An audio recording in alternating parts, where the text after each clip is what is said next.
the House Intelligence Committee. I have oversight of all 16 of our nation's intelligence agencies. My name is my prize. I have access to classified information gathered by our operatives. People who risk everything for the United States and our families. We don't know their faces or their names. We don't know the real stories from the people who live the fears and the pressure until now.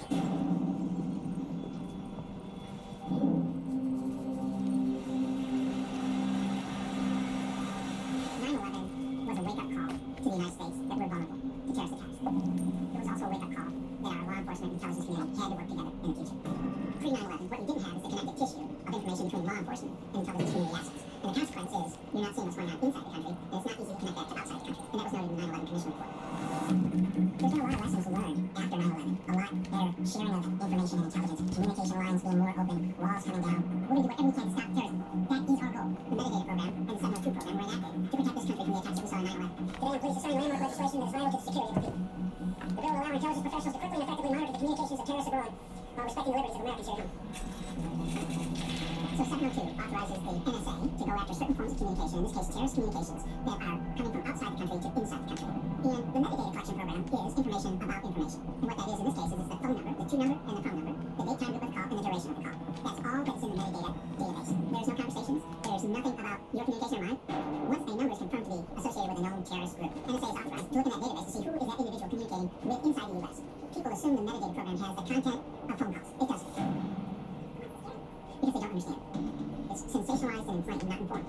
There is no team of people just reading random emails or listening to random phone calls of normal citizens going about their business. There is no such thing. Yes, I think both 702 and the metadata program would have stopped it. In 2009, NSA was tracking an email address in Pakistan that belonged to Sana Pakhtana@yahoo.com. This individual, Sana Pakhtana, was associated with Rashid Rauf.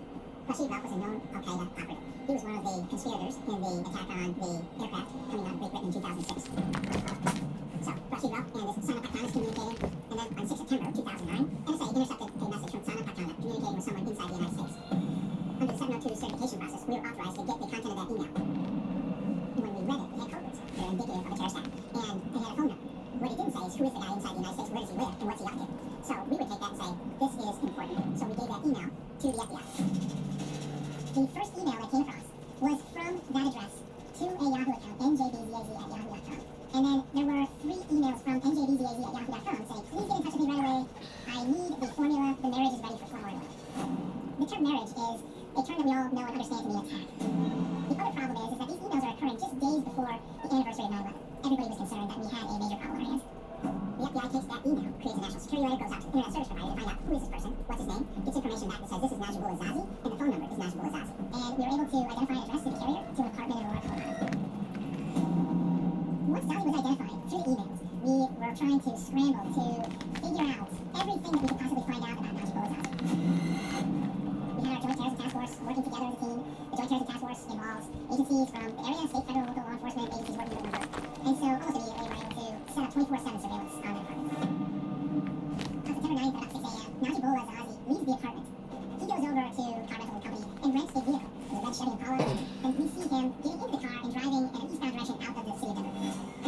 He's on the move, going at a very, very high rate of speed. This thing is a day to a day and a half old, and there was a lot of pressure because nobody knew what was going on. I mean, is this a person that's fleeing the scene? Is he attempting to get out of town before this thing occurs? Is he going to an area where the attack is going to take place? We just didn't know.